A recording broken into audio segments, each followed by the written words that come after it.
Action Cœur de Ville est un dispositif national unique destiné à redynamiser les centres de 222 villes moyennes réparties dans toutes les régions de France. Et nous le savons, les attentes des habitants sont nombreuses, que ce soit en matière de commerce, de logement, de mobilité, d'aménagement ou d'animation. C'est dommage, c'est que le petit commerce, du coup, il se perd un petit peu parce qu'il y a l'implantation de nouveaux centres commerciaux. Pour le logement, ouais, c'est compliqué. Je cherchais à acheter déjà depuis un an et il y a beaucoup de demandes et pas beaucoup d'offres. Vu qu'ils ont fait des couloirs de vélo là tout récemment, ça aurait été pas mal de penser à investir dans des bornes de vélo. L'aménagement urbain, il est assez sympa. Ça manque peut-être encore un peu de place publique. C'est un peu mort le dimanche et certains soirs. Pour répondre à ces attentes, l'engagement de la Banque des Territoires est total. En mobilisant 1,7 milliard d'euros pour accompagner les collectivités dans la définition et la mise en œuvre de leurs projets, nous sommes le partenaire privilégié du programme Action Cœur de Ville. Depuis son lancement, nous avons déjà engagé plus de 200 millions d'euros et nous soutenons déjà 900 projets dans les 222 villes.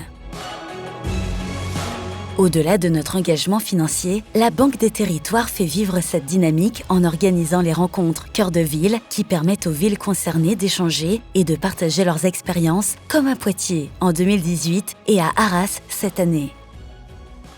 On a tout intérêt, les maires des villes moyennes, à partager nos expériences parce qu'il y a plus d'idées dans un 10, 20, 30 cerveaux que dans un seul. Ça change de ce qu'on voit d'habitude, des grands experts qui nous font des grandes déclarations. Là, c'était intéressant parce qu'au-delà de nos présentations respectives, on a eu un véritable échange questions-réponses sur les expériences. Cette année, on est plutôt sur les solutions, c'est-à-dire moins qu'est-ce qu'on va faire que comment on peut faire, comment on partage des solutions de manière très très concrète. Et pour les territoires comme le nôtre, où il y a beaucoup de projets, beaucoup d'envie, les projets sont plus compliqués à monter, mais quand on a des partenaires aussi forts et avec autant de réseaux que la Banque des Territoires, ça permet de les atteindre et d'aller même plus loin. Mais aussi avec des rencontres entre villes et grandes entreprises à l'échelle nationale. Au-delà de toutes les actions que nous avons mises en œuvre au niveau de la ville, nous souhaitons voir de quelle façon de grandes entreprises avec leur expertise peuvent nous accompagner.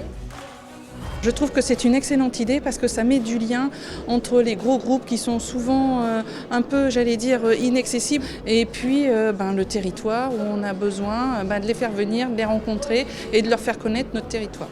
Ou encore à l'échelle régionale comme en Pays de la Loire. C'est l'intérêt de la Banque des Territoires, me semble-t-il, c'est de mettre en lien, créer du lien entre justement et accompagner à la fois ces structures et les collectivités qui parfois peuvent avoir plus de difficultés à se rencontrer. Donc c'est vraiment très profitable et je pense qu'il faut continuer, il ne faut pas s'arrêter là, il faut en refaire d'autres.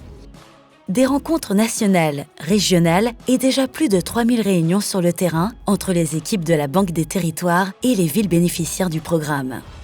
Et on a quand même une jolie ville. Si on se balade un peu et qu'on regarde dans certaines rues, il y a pas mal de jolies maisons.